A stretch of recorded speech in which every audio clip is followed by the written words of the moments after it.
Le Grand Matin Sud Radio, seul contre tous. Philippe David, Patrick Roger. C'est parti jusqu'à 10h les amis, avec Philippe David, les invités et cette prise de position de Philippe. Macron n'a rien à faire au Vatican, voilà, alors d'autres présidents l'ont fait, d'autres ont choisi de ne pas accepter et puis lui il y va, donc on en parle. Si ça vous choque ou si vous trouvez ça bien, eh bien dites-le nous, c'est l'objet du débat jusqu'à 10h. Vous avez la parole sur Sud Radio, vous nous appelez au 0826 300 300 sudradio.fr et le Twitter de Sud Radio. Emmanuel Macron est aujourd'hui au Vatican. Il sera accueilli par le pape François comme chanoine honoraire de l'église romaine de Saint-Jean-de-Latran, un titre attribué au roi de France puis au président français depuis le XVIIe siècle. Et seul contre tous, jusqu'à 10h, je l'affirme, Macron n'a rien à faire au Vatican. Car il n'est pas obligé de recevoir son intronisation. Par exemple, Georges Pompidou, François Mitterrand et François Hollande n'ont pas fait le déplacement pour être installés comme chanoine de Latran, mais que peut-être que pour eux, le mot laïcité voulait encore dire quelque chose. C'est pourquoi, je le répète, seul contre tous, Macron n'a rien à faire au Vatican.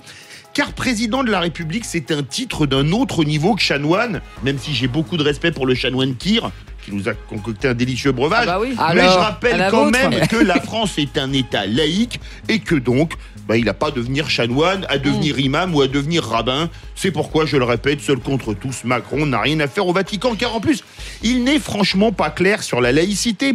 Souvenons-nous ses propos au couvent des Bernardins où il avait affirmé, je cite, les liens les plus indestructibles entre la nation française et le catholicisme, ou sur le fait que la France a été fortifiée par l'engagement des catholiques.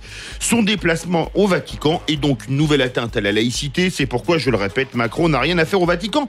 Pourtant, le moins qu'on puisse dire est que Macron est un chanoine pas très catholique. Souvenons-nous de son refus de bénir le corps de Johnny Hallyday lors des obsèques du chanteur. C'est donc un chanoine qui refuse de tenir le goupillon qui va être intronisé aujourd'hui au Vatican. C'est pourquoi, je le répète, seul contre tous, Macron n'a rien à faire au Vatican. Bon, vous nous appelez 0826 300 300. Le débat est lancé sur sudradio.fr aussi. Vous pouvez voter, il y a une consultation qui est mise en ligne. Et vos réactions et oui, j'allais le dire. Sur Twitter. Merci Philippe David. Philippe David, vous présentez vos invités peut-être? Bien sûr, Merci. avec nous, Virginie Tellen, présidente de l'Avenir pour tous, auteur du livre L'humain plus fort que le marché, publié chez Salvatore, et qui a fait partie des états généraux de la bioéthique. Bonjour. Oui, bonjour, vous êtes très énervé.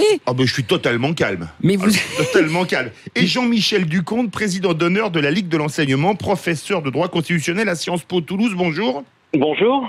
Bienvenue sur Sud Radio. Galanterie oblige, on va commencer avec vous, Virginie Tellen. Vous n'êtes pas d'accord avec moi quand je dis que Macron n'a rien à faire au Vatican?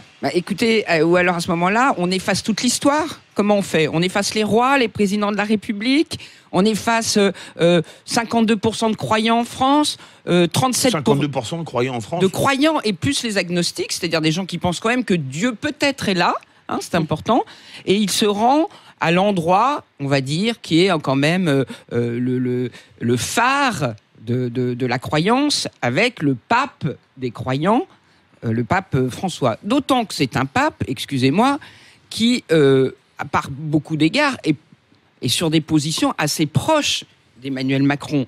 Donc, moi, ça me semble une sorte plutôt de... D'abord, c'est culturel, c'est historique, et puis c'est aussi de la diplomatie. À 10h30, vous l'avez rappelé, le pape, qui est aussi qui n'est pas qu'un souverain pontife, mais qui est un souverain d'État. Chef de l'État du Vatican. Chef de l'État du Vatican, et ils vont discuter très intensément, je pense, et à un moment très important, vous l'avez rappelé, puisque nous sommes en plein, encore dans les états généraux de la bioéthique. Vous savez qu'il y a un petit sujet qui agite les Français et qui agite aussi l'avenir de notre humanité, c'est le changement de notre production avec la PMA qui va être votée prochainement, ou pas, mais bon, voilà. Et certainement, et j'espère, le pape va rappeler à Emmanuel Macron que c'est un engagement très important pour l'avenir des êtres humains, des enfants, de nous tous. Voilà. Et puis, je terminerai, là, juste ma première prise de position, pour vous dire que, pardon Philippe, mais le président de la République actuel ne rentre pas à cheval. Non, il n'est pas obligé de le faire, il pourrait, mais il ne le fait pas. Il ne rentre pas à cheval dans la basilique. Heureusement, il parce ne qu'après rentre la pas cour dans de les l'Élysée en ordres. boîte de nuit, aller à cheval, voilà, ça aurait fait vraiment beaucoup, too much en quelques jours. Vous me l'enlevez de la bouche, et donc il ne rentre pas à cheval dans la basilique, il ne rentre pas dans les ordres, il ne sortira pas en soutane, et je pense que Brigitte ne portera pas la mantille. Donc honnêtement, je vois que tout cela, c'est bien du en même temps à la Emmanuel Macron. En même temps les DJ et en même temps le pape. Jean-Michel Ducomte, vous êtes d'accord ou pas d'accord avec moi quand je dis que Macron n'a rien à faire au Vatican? Alors le problème va de savoir s'il a des choses à faire au Vatican, mais ce qu'il va y faire, parce que aller au Vatican, ça pose pas de problème. La question principale est de savoir quelle est la nature de ce qu'il va y faire. Alors, une première remarque liminaire sur le titre même de chanoine laïque du Latran. On rappelle que c'est un titre qui a été créé au bénéfice d'Henri IV en contrepartie de bénéfices ecclésiastiques qu'il avait lui-même concédés au Vatican.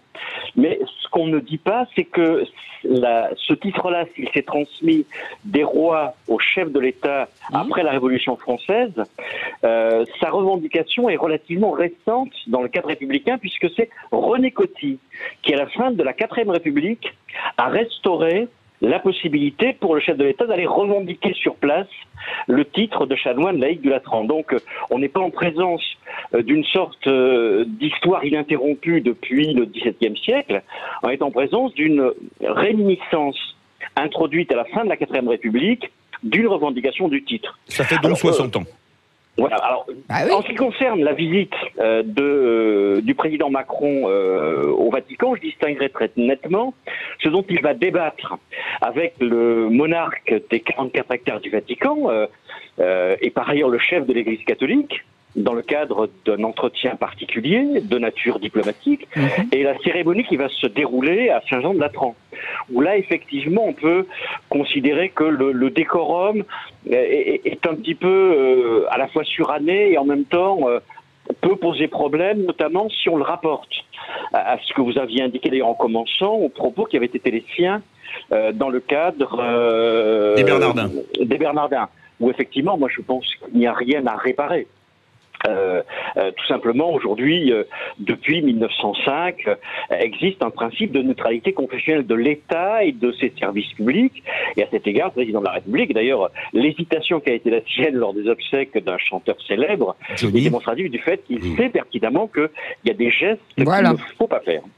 Enfin, excusez-moi, mais quand on ne peut pas faire un signe de croix sur un cercueil, mais qu'on est intronisé chanoine, m'excuserez, c'est comme un curé qui ne pourrait pas faire le signe de croix. C'est quand même un peu paradoxal. Vous êtes dans le rapport privé et le rapport public. Pardon, monsieur.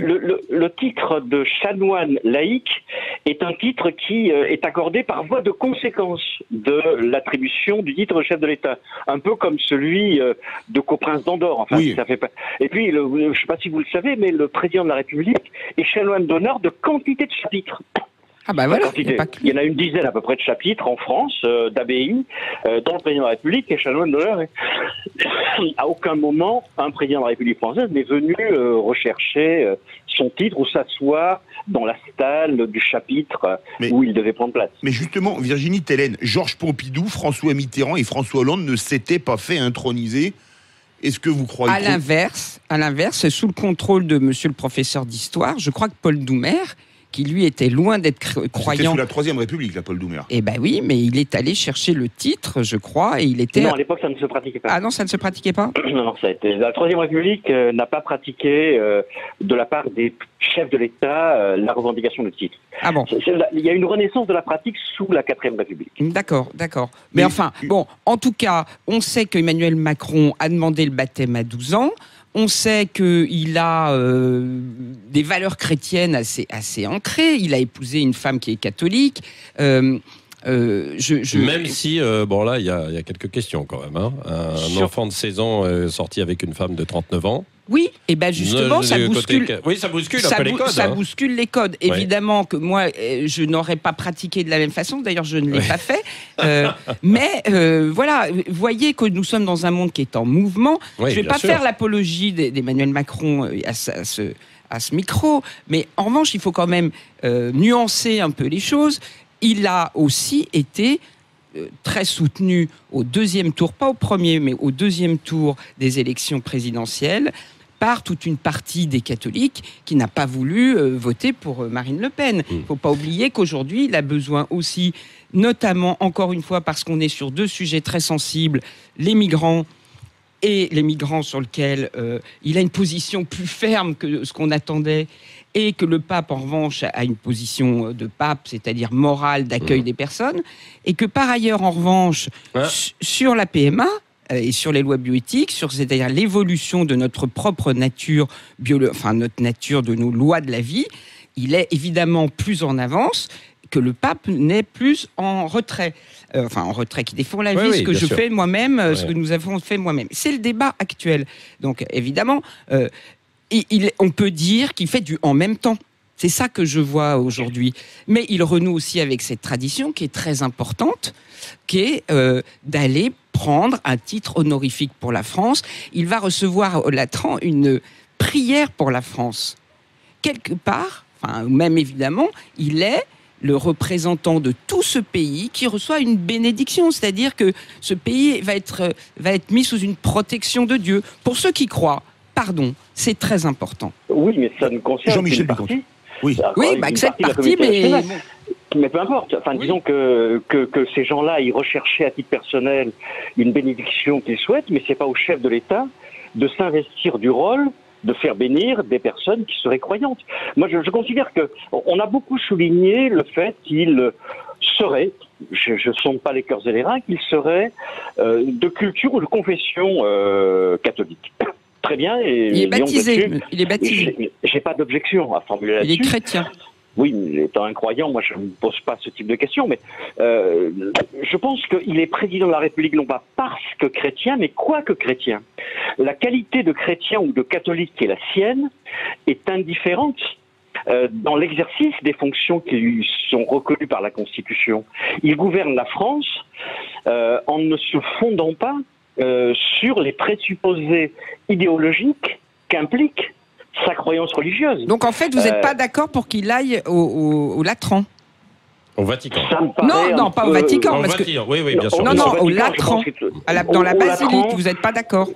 Je ne dis pas que je ne suis pas d'accord, je considère que c'est un peu superfétatoire, et dans la mesure où on courrait le risque d'avoir une situation identique à celle qu'on a connue en 2007 avec Nicolas Sarkozy, et un discours, me semble-t-il, largement inacceptable. Il ne fera pas de discours. Je pense qu'il ne faut pas que ce Vous voulez risque parler soit de pris. quand Sarkozy avait dit que le curé aurait toujours plus de valeur que l'instituteur, c'est ça? C'est grosso modo le discours qu'Adolphe Thiers tenait en 1850. C'est un discours extrêmement dérangeant, puisque... Oui, mais Emmanuel Macron ne tiendra pas ce type de discours dans la basilique. Et même par ailleurs. Il l'a tenu au Bernardin. Sophie, beaucoup d'appels.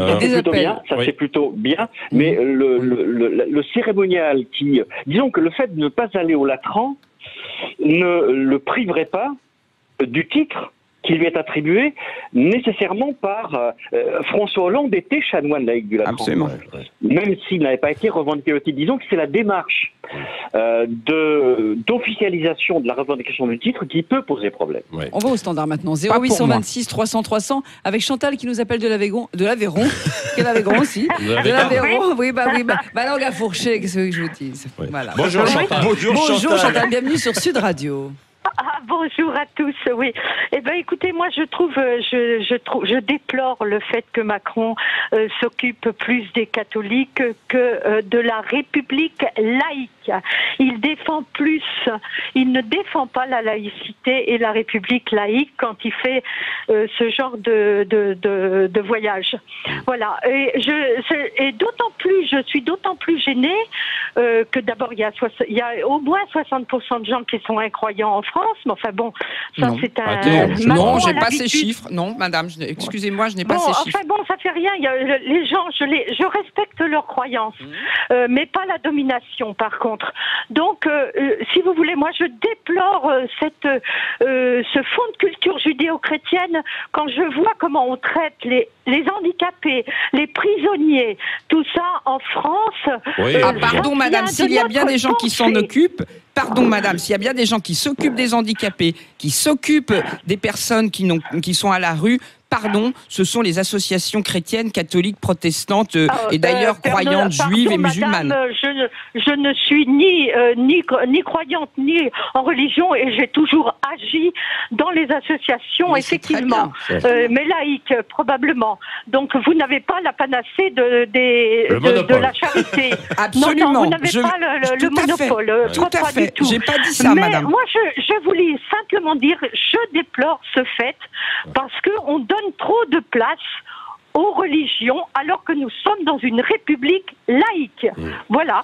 Oui. Après, on pourrait développer, hein, mais on va continuer de développer. Dans un instant, on va continuer avec tous nos invités. Donc Virginie Tellen qui est avec nous, présidente de l'Avenir pour tous. Jean-Michel Ducomte, président d'honneur de la Ligue de l'enseignement, professeur de droit constitutionnel à Sciences Po. Philippe David qui défend cette position. Macron n'a rien à faire au Vatican. Sophie, du côté des votes 55% pas d'accord avec Philippe David. Bon, c'est que 55%. Oui, 55%. Donc il reste un quart d'heure. C'est moitié-moitié. Moi, j'ai 5%. Quand même. 50-50, allez, on a 5%. Pour une fois que Patrick m'encourage alors que je suis minoritaire. Mais les voix de Philippe David sont impénétrables. Pas tant que ça. Là, je vais mettre un cierge en sortant des studios. Patrick m'a soutenu dans un seul contre tous. Je vous salue, Philippe. Le Grand Matin Sud Radio, seul contre tous. Philippe David, Patrick Roger.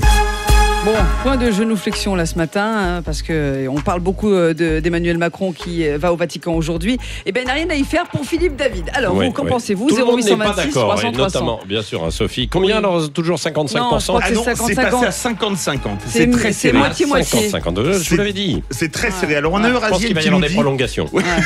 Purement un calcul politique. Macron essaie de relever son image auprès de la droite, d'autant plus qu'il va rencontrer un pape qui, tout comme lui, incite à accueillir l'immigration de masse. Ensuite, Macron va utiliser pour véhiculer ses messages auprès de l'électorat chrétien. Figraou qui nous dit péremptoire, il s'adresse à la droite catho, en quoi je suis assez d'accord. Mais oui. Et on a Eric qui nous dit chat perlipopette, quel charivari pour ce chapitre d'Emmanuel au Vatican. Il n'y a pas de quoi fouetter, n'est-ce pas Sophie, un chat fut-il moine? Oui, bien sûr. Virginie Tellen, alias Frigide Barjot, elle est plutôt favorable à ce que Emmanuel Macron aille au Vatican et au Latran. Je suis nuancé, mais je vous expliquerai. Oui, voilà, Jean-Michel Ducomte, lui, dit que non, il doit bien y avoir une séparation. Et nous avons des auditeurs en ligne également, Sophie. Oui, allô, bonjour, qui est là? C'est Yves. Allô. Oui, bonjour. Bonjour Yves. Oui, bonjour. Oui, bonjour Yves. Bon, alors moi je voudrais faire deux petites remarques. Oui. D'abord, un grand de ce monde rencontre un autre, ils font leur tête tous les deux. Oui, ça c'est vrai. Ensuite, l'attribution d'un titre honorifique, ça ne doit pas détourner l'attention des grandes questions de société. Et je trouve que Mme Tellen a tout à fait raison de pointer les circonstances de cette rencontre, notamment la révision de la loi bioéthique, le risque de banalisation de la PMA et la rupture du lien de filiation. Alors il serait temps qu'on en parle. Alors ça, c'est merci beaucoup, monsieur. Oui, ça c'est un autre sujet. C'est voilà, vous êtes un peu complice avec Virginie Tellen, non? Pas du tout, non, Yves, je connais pas ce monsieur. Mais bien sûr, non. Je plaisante.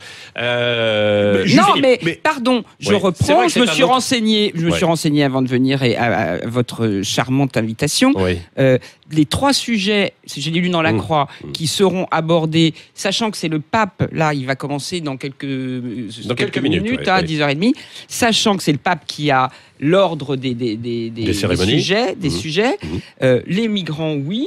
Les problèmes environnementaux et sans doute, dit-on dans la Croix, les problèmes de bioéthique qui sont très importants, je le redis, parce que c'est en fait un vrai débat de société. C'est l'environnement appliqué à nos personnes. Ouais. Donc c'est pour ça que c'est très important. Par ailleurs, je vois bien qu'il y a 2 sujets. Il va voir le pape et puis le président va rentrer dans une basilique qui est d'ailleurs, je vais vous dire le titre exact, l'archibasilique du Très Saint Sauveur et des saints Jean-Baptiste et Jean l'Évangéliste au Latran. Vous voyez, c'est pas de la gnognotte. Bon, et là, effectivement, que le président de la République très laïque soit dans une archibasilique très catholique, je comprends que ça pose un problème. Je dis simplement que c'est un titre historique, que c'est encore une fois, une sorte d'honneur fait à la France. Certains peuvent le voir comme ça, beaucoup même. Imaginez qu'on ait un président de la République musulman. Est-ce que ça vous choquerait? Est-ce qu'à ce moment-là, il ne devrait pas aller au Latran? Parce que historiquement, tous les présidents, les rois, puis les présidents, ils ont relevé la charge, on a vu, le professeur nous l'a dit tout à l'heure. Mais qu'est-ce que vous en feriez là, Philippe?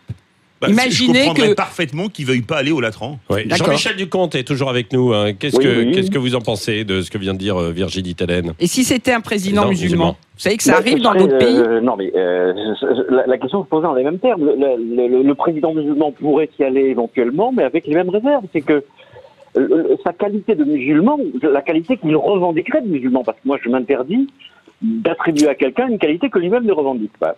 Donc la qualité de musulman qu'il revendiquerait ne serait pas de nature à atténuer le fait que le titre de chanoine laïque du Latran est quand même le produit d'une histoire religieuse.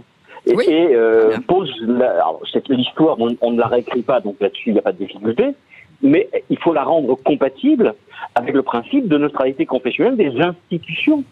C'est Emmanuel Macron qui va recevoir le titre, c'est le président de la République française qui, en l'occurrence, s'appelle Emmanuel Macron. Donc il faut avoir une distinction très claire entre les convictions personnelles du chef de l'État, qui peut être musulman, qui peut être juif, qui peut être de confession juive, qui peut être de confession chrétienne, qui peut être athée, bouddhiste, ce qu'on voudra.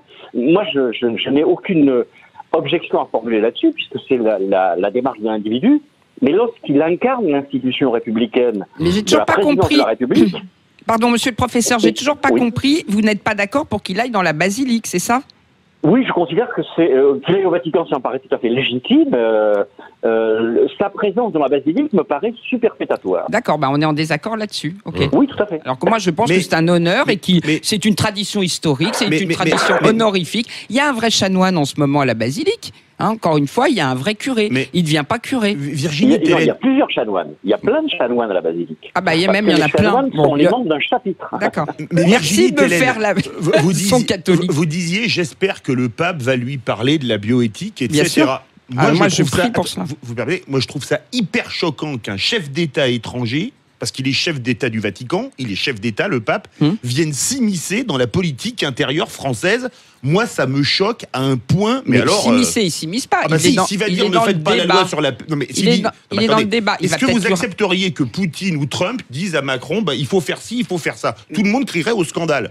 Pour le pape, c'est la même chose. Philippe, est-ce que vous pensez que le pape va dire je t'interdis de faire ça, mon petit Non, mais je pense qu'il va lui passer. Je t'interdis de faire ça. C'est pas comme ça que ça va se passer. Déjà, il va pas l'appeler Manu. Il va pas Manu, sinon il va lui dire tu m'appelles Monsieur le Président.